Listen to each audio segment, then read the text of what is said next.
जय जय श्री राधे, जय जय श्री राधे, जय जय श्री राधे। आज के सत्संग में महाकवि श्री जयदेव जी का चरित्र वर्णन करेंगे।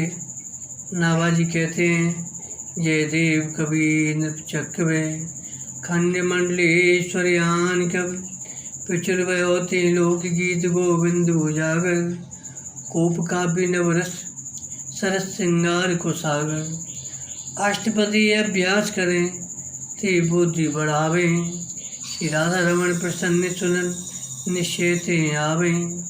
संत सरोरो खंड को पद्मावती सुख जनक रवि, जयदेव कवि नृप चक्रवे खंड मंडलेश्वर्यान कवि।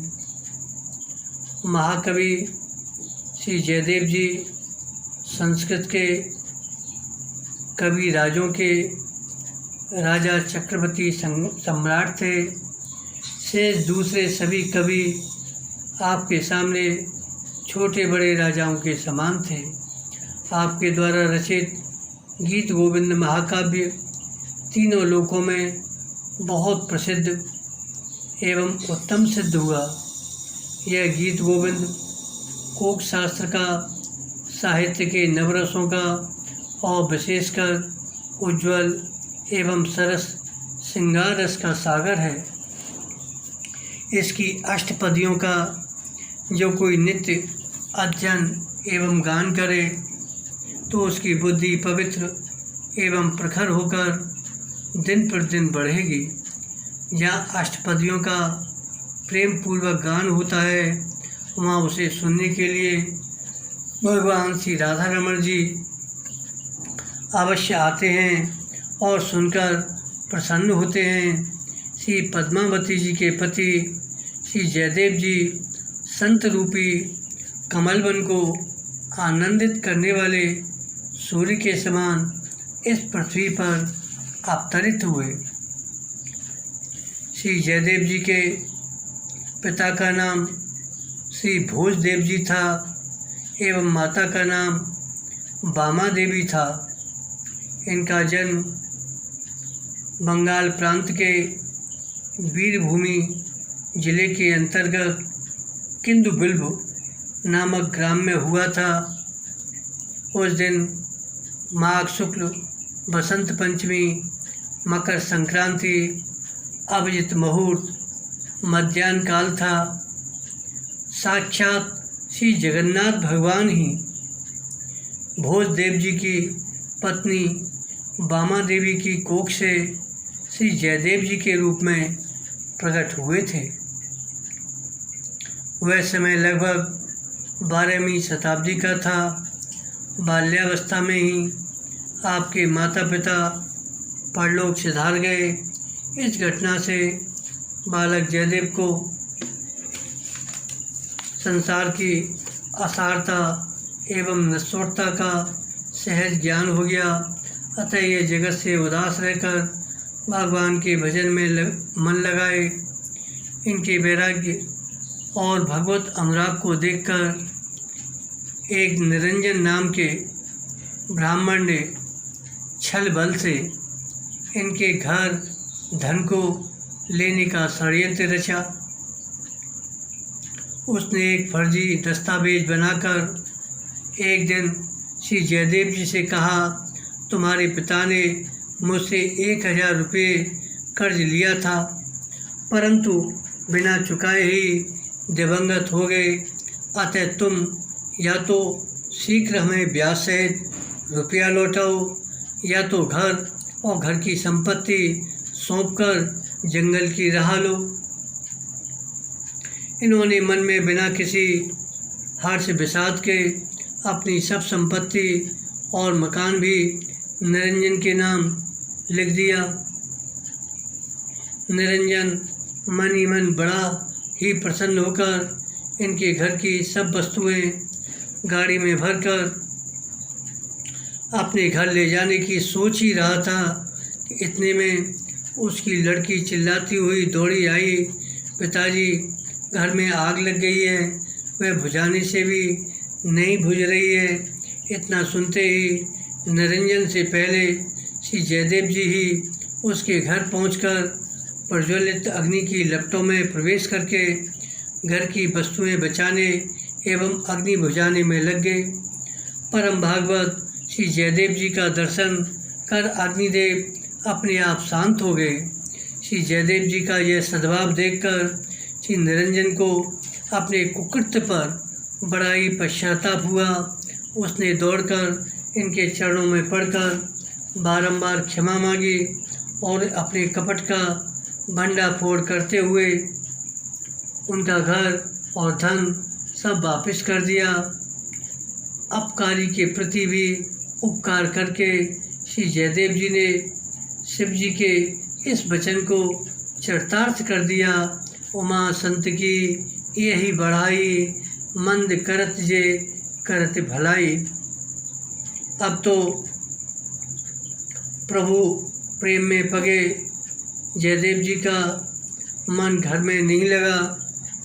अतः एक दिन सर्वस्व परित्याग कर पुरी के लिए प्रस्थान कर दिए। आपका वैराग्य ऐसा प्रखर था कि एक वन वृक्ष के नीचे एक ही दिन निवास करते थे। दूसरे दिन दूसरे वृक्ष के नीचे जीवन निर्वाह करने की अनेक सामग्री में से केवल एक गुदरी और एक कमंडली अपने पास रखते थे और कुछ भी नहीं। कहते हैं मार्ग में एक दिन अत्यंत प्यास लगने पर श्री जगन्नाथ भगवान ने स्वयं आकर जल पिलाया और भूख लगने पर दूध पिलाया। इस प्रकार भगवत कृपा का पग पग पर अनुभव करते हुए आप पुरी पहुंचकर श्री जगन्नाथ भगवान का दर्शन किए और परम वैराग्य पूर्वक वहीं निवास करने लगे।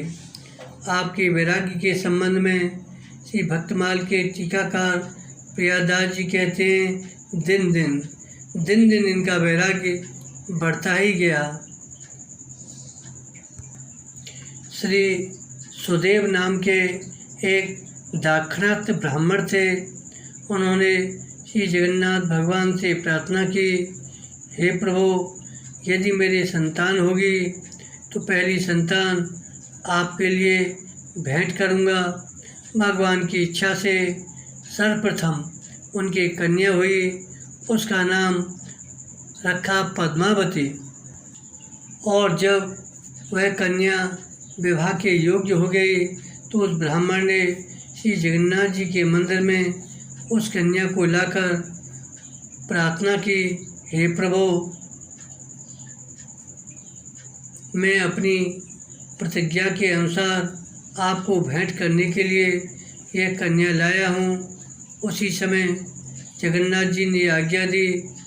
परम रसिक जयदेव नाम के जो भक्त हैं वे मेरे ही स्वरूप हैं, अतः इसे अभी ले जाकर उन्हें अर्पण कर दो और उनसे कह देना जगन्नाथ जी की ऐसी ही आज्ञा हुई है। भगवान की आज्ञा पाकर वह ब्राह्मण वन में गया। वहाँ कविराज राजभक्त श्री जयदेव जी बैठे थे और उनसे बोला, हे महाराज, आप मेरी इस कन्या को पत्नी रूप से अपनी सेवा में लीजिए। श्री जयदेव जी ने कहा, अरे ब्राह्मण देव, आप ये क्या कह रहे हैं? मन में कुछ थोड़ा विचार तो कीजिए। मैं परम अकिंचन एवं वनवासी हूँ, जिसको कन्यादान लेने का अधिकार हो तथा जिसके घर में धन संपत्ति का विस्तार हो, ऐसे किसी योग्य ब्राह्मण को देखकर आप अपनी इस सुकुमारी कन्या को दीजिए। भाव यह है कि पत्नी परिग्रह गृहस्थ के लिए उचित है और गृहस्थ में भी जिसका घर बर कुल श्रेष्ठ हो उसी को कन्यादान करना चाहिए। ब्राह्मण बोला, मुझे जगन्नाथ देव जी की आज्ञा हुई है, तब मैं आपको कन्या देने आया हूँ। आप उनकी आज्ञा का पालन कीजिए, ये आपका कर्तव्य है। उसे मत टालिए। इस कन्या को अंगीकार करने का निश्चय हृदय में धारण कीजिए, अन्यथा भगवत आज्ञा उल्लंघन करने के अपराध से आप लिप्त हो जाएंगे। जयदेव जी ने कहा, जगन्नाथ जी की बात जाने दीजिए। वे यदि हजारों स्त्रियां सेवा में रखें तो उनकी शोभा है, परंतु हमको तो एक ही पहाड़ के समान भार वाली हो जाएगी, इसलिए हम तुम्हारी बात स्वीकार नहीं कर सकते। अतः अब तुम कन्या के साथ यहाँ से लौट जाओ। इससे अधिक तुमसे और क्या कहें और कैसे क्रोध करें। भगवान की आज्ञा को भी नहीं मान रहे हैं। इससे वह ब्राह्मण खींच गया।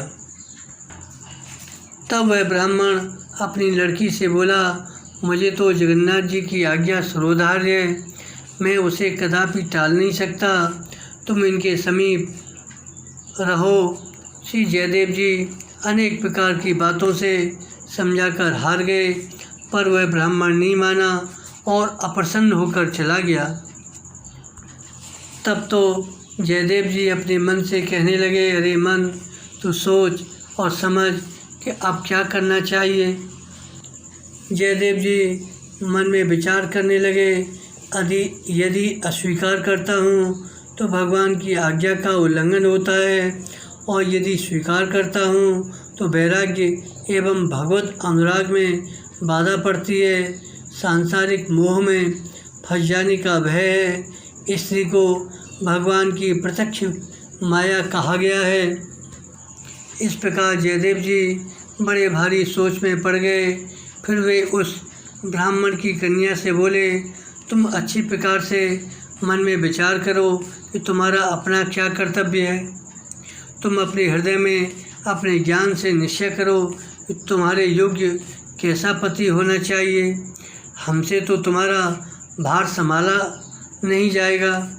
यह सुनकर उस कन्या ने हाथ जोड़कर कहा, मेरा बस तो कुछ भी नहीं चलता है।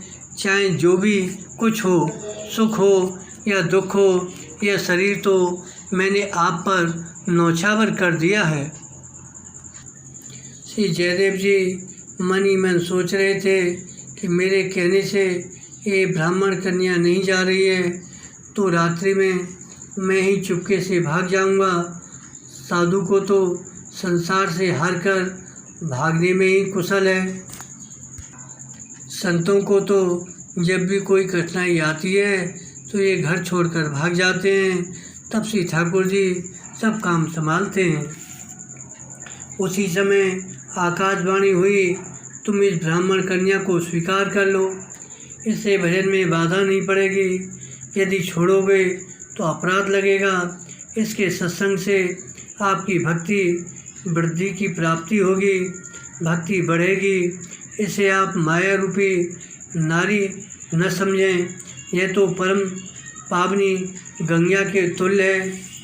अब तो जयदेव जी आकाशवाणी सुने और पद्मावती जी का भावपूर्ण निश्चय सुने तो जयदेव जी ने अपने मन में ये जान लिया, श्री जगन्नाथ जी ने हमारे ऊपर अपने अधिकार का प्रयोग किया है, इन्हें हमारे पास भेजा है। इसमें प्रभु की इच्छा यही है। अतः अब अस्वीकार कैसे करूं? अब तो ये हमारी जीवन संगनी बन चुकी। अब तो गृहिणी आते ही घर की आवश्यकता पड़ी। अकेले थे तब तो एक दिन एक वृक्ष के नीचे रहते, दूसरे दिन दूसरे वृक्ष के नीचे, परंतु पत्नी को साथ लेकर इस प्रकार रहना उचित नहीं है। अतः पुरी से लौटकर अपनी जन्मभूमि किंदुबिल्व ग्राम में आ गए। इनकी अनुमति से गांव के लोगों ने गांव के बाहर एक सुंदर झोंपड़ी की व्यवस्था कर दी। जो संत परम अकिंचन और विचरणशील होते हैं उनके लिए तो मानसी सेवा का विधान है, क्योंकि श्री विग्रह की सेवा में बहुत सी सेवा सामग्री का संग्रह करना पड़ता है। जो परम विरक्त के लिए संभव नहीं है, परंतु कुटी बनाकर रहने वाले संत के लिए 4 प्रकार की सेवा का विधान किया है। संत सेवा, गुरु सेवा, शास्त्र सेवा, कथा सत्संग और चौथी अतिथि अभ्यागत सेवा। अतः जयदेव जी ने सेवा पधरा ली। इनके श्री ठाकुर जी का नाम था श्री राधा माधव भगवान। श्री जयदेव जी ने कैंडली गांव वीरभूमि में गीत गोविंद की रचना की। यहीं जयदेवी गंगा है, जहाँ प्रतिवर्ष संक्रांति के अवसर पर आज भी मेला लगता है। भगवान श्याम सुंदर की सेवा पधराने के बाद इनके मन में आया परम प्रभु की ललित लीलाएं जिसमें वर्णित हों ऐसा एक ग्रंथ बनाऊं। उनके इस निश्चय के अनुसार अति सरस गीत गोविंद महाकाव्य प्रकट हुआ। गीत गोविंद लिखते समय एक बार श्री किशोरी राधिका जी के मान का प्रसंग आया। उसमें भगवान श्याम सुंदर ने अपनी प्रिया के चरण कमलों को अपने मस्तक का भूषण बताकर प्रार्थना की कि इसे मेरे मस्तक पर रख दीजिए। इस आशय का पद आपके हृदय में आया।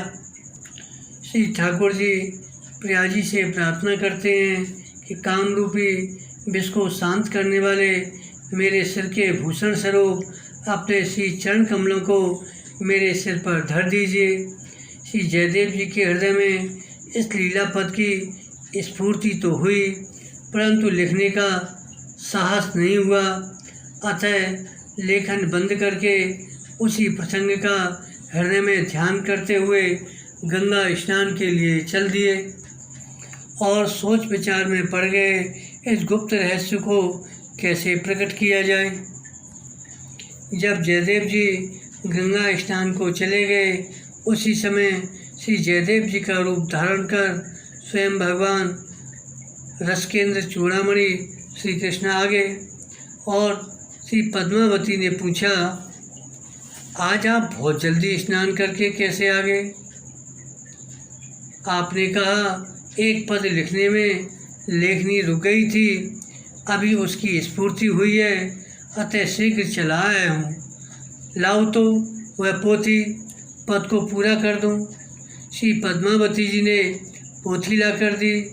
आपने पद को श्री जयदेव जी के भावानुसार ज्यों का त्यों लिख दिया। इसके बाद भोजन करके विश्राम करने लगे। श्री पद्मावती जी भी भोजन कर रही थीं। इतने में श्री जयदेव जी स्नान करके आ गए। देखा तो पद्मावती जी प्रसाद पा रही हैं। श्री जयदेव जी ने आश्चर्यचकित होकर पूछा कि आज तो तुमने बहुत जल्दी भोग लगा दिया या कि हमें आने में विलम्ब हो गया? पद्मावती जी ने कहा, नाथ आप कैसी बातें कर रहे हैं? आप तो कब के स्नान करके आ गए हैं। हमसे पोथी मांगकर आपने पद लिखा, फिर भोजन किया, तत्पश्चात मुझे भी प्रसाद पाने की आज्ञा दी और स्वयं विश्राम कर रहे थे। अब ऐसी बातें कर रहे हो मानो कुछ हुआ ही नहीं। यह सुनकर श्री जयदेव जी ने अत्यंत आश्चर्य में भरकर पोथी देखी तो पद लिखा हुआ पाया और जब शयन कक्ष में गए तो वहाँ कोई भी नहीं था।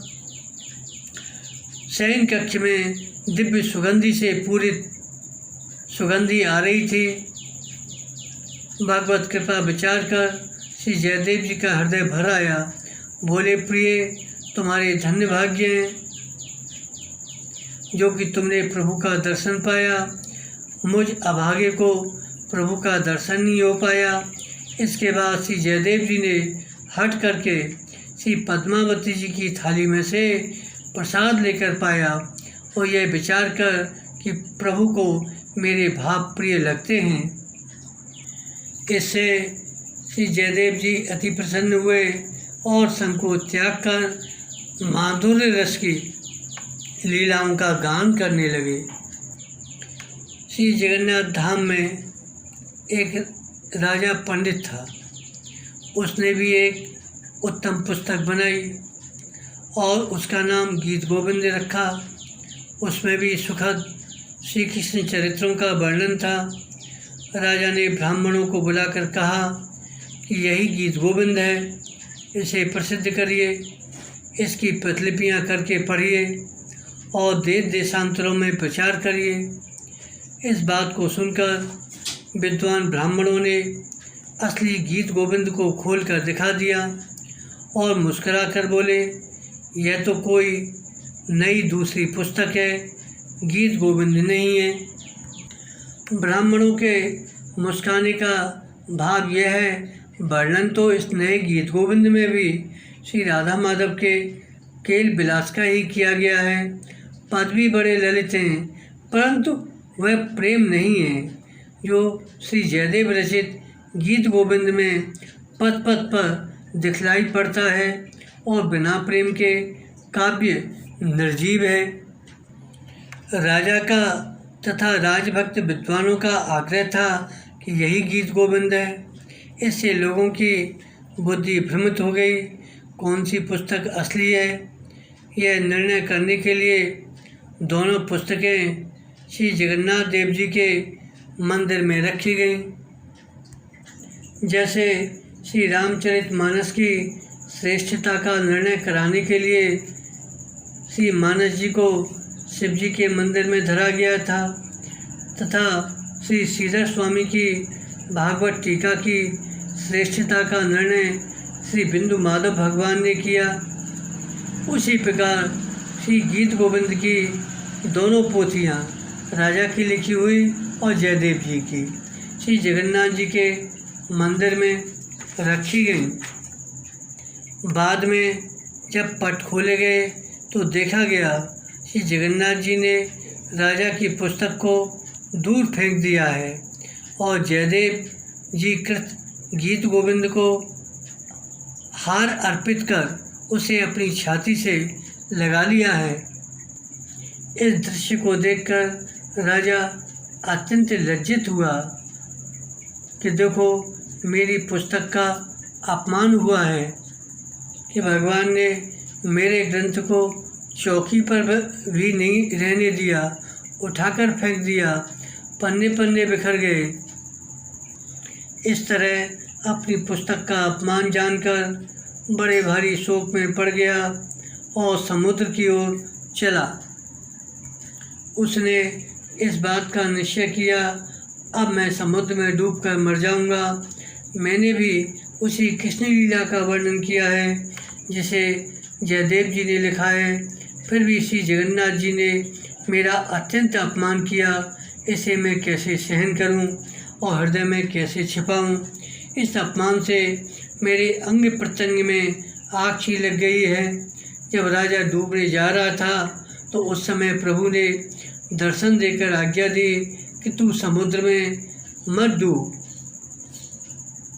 श्री जयदेव कृत गीत गोविंद जैसा है वैसा दूसरा ग्रंथ नहीं हो सकता, इसलिए तुम्हारा शरीर त्याग करना वृथा है।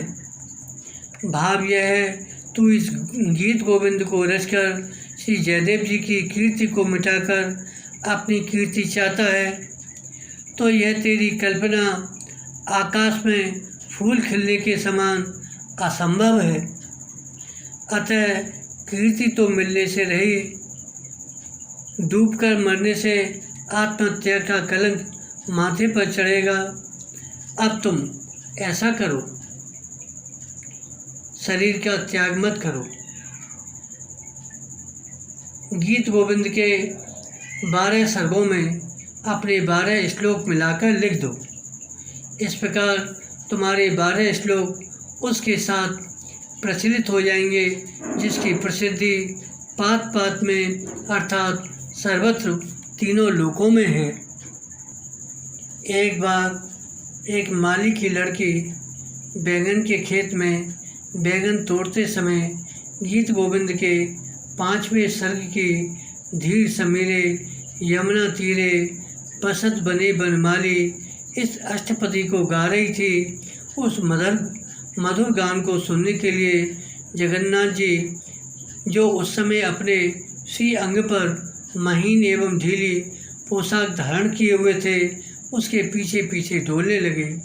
वे सुनते सुनते बीच में बार बार वाह वाह, बहुत अच्छा, ऐसे कहते जाते उस समय उन्हें ये स्मरण हो आया कि वे श्री राधा के मान करने पर विरह की अग्नि से किस प्रकार तप्त हुआ करते थे। प्रेमवश बेसुध होकर उस लड़की के पीछे पीछे घूमने लगे। घूमने से कांटों में उलझकर श्री जगन्नाथ जी के वस्त्र फट गए। उस लड़की के कान बंद करने पर आप मंदिर में पधारे। फटे वस्त्रों को देखकर पुरी के राजा ने आश्चर्यचकित होकर पुजारियों से पूछा, अरे यह क्या हुआ, ठाकुर जी के वस्त्र कैसे फट गए? पुजारियों ने कहा, हमें तो कुछ भी मालूम नहीं है। तब स्वयं ठाकुर जी ने ही सब बात बता दी और कहा कि गीत गोविंद हमें अत्यंत प्रिय लगता है। राजा ने प्रभु की रुचि जानकर पालकी भेजी, उसमें बिठाकर उस लड़की को बुलाया गया। उसने आकर श्री ठाकुर जी के सामने नृत्य करते हुए उस अष्टपदी को गाकर सुनाया। प्रभु अत्यंत प्रसन्न हुए।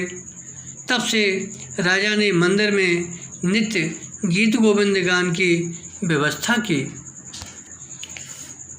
उक्त घटना से गीत गोविंद के गायन को अति गंभीर रहस्य जानकर पुरी के राजा ने सर्वत्र यह ढिढोरा पिटवाया, कोई राजा हो या निर्धन प्रजा हो, सभी को उचित है इस गीत गोविंद को अच्छे स्थान, मंदिर या वन उपवन में स्थिर होकर पढ़ें या गावें और उस समय अक्षरों को प्रेम से स्पष्ट उच्चारण करें तथा मधुर सुरों से ही गान करें। उस समय ऐसी भावना रखें कि प्रिया प्रीतम श्री श्याम सुंदर समीप विराज कर श्रवण कर रहे हैं। गीत गोविंद के महत्व को एक मुगल सरदार ने सुन लिया। कथा इस प्रकार है। मुल्तान के एक ब्राह्मण जगन्नाथपुरी आए थे। यहाँ इन्होंने श्री गीत गोविंद की प्रशंसा सुनी तो स्वयं भी उसकी एक प्रतिलिपि करके घर ले गए और नित्य प्रति नियम से श्री गीत गोविंद का गान करने लगे। मुल्तान में मुसलमान बहुत हैं। पंडित जी जिस मकान में रहते थे उसकी ऊपरी मंजिल में एक मुगल रहता था। सायंकाल को जिस समय पंडित जी अत्यंत भाव में भरकर गीत गोविंद को गाते थे, उसी समय वह मुगल नवाब के दरबार में जाने के लिए नीचे उतरता था, परंतु श्री गीत गोविंद से माधुर्य आकृष्ट होकर 20 सीढ़ियों पर खड़ा होकर बड़ा ही तन्मय होकर वह पद सुनने लगता। नित्य प्रति का उसका यही क्रम रहा। एक दिन पंडित जी ने उससे पूछा, तुम सुनते तो बड़े प्रेम से हो, ये बताओ तुम्हारी समझ में भी कुछ आता है? मुगल ने हाथ जोड़कर कहा, पंडित जी बिना समझ में आए ही आपका यह पाठ हमको बड़ा ही अच्छा लगता है। तब पंडित जी ने प्रसन्न होकर कहा, यह गीत गोविंद है, यदि तुम्हारी इच्छा हो तो मैं तुम्हें इन पदों को पढ़ाकर कंठस्थ करा दूं। मुगल को तो ऐसा लगा मानो बिल्ली के भाग्य से छींका टूट गया हो। उसकी तो बड़ी रुचि थी, परंतु श्री पंडित जी से कहने का साहस नहीं होता था। जब पंडित जी ने आज स्वयं चर्चा की तो उसने बड़े ही मनोयोग से गीत गोविंद को पढ़ा। तदुपरांत श्री पंडित जी ने उसे समझाया, जहाँ गीत गोविंद का पद गाया जाता है वहाँ श्री श्याम सुंदर निश्चय ही सुनने को आते हैं, इसलिए तुम भी जब इसका गान करना तो ठाकुर जी के लिए एक आसन बिछा दिया करना। मुगल ने कहा, महाराज मैं तो दूसरे का चाकर हूँ, मैं आपकी तरह एक जगह स्थायी तो रह नहीं सकता, न जाने कब कहाँ जाने की आज्ञा हो जाए।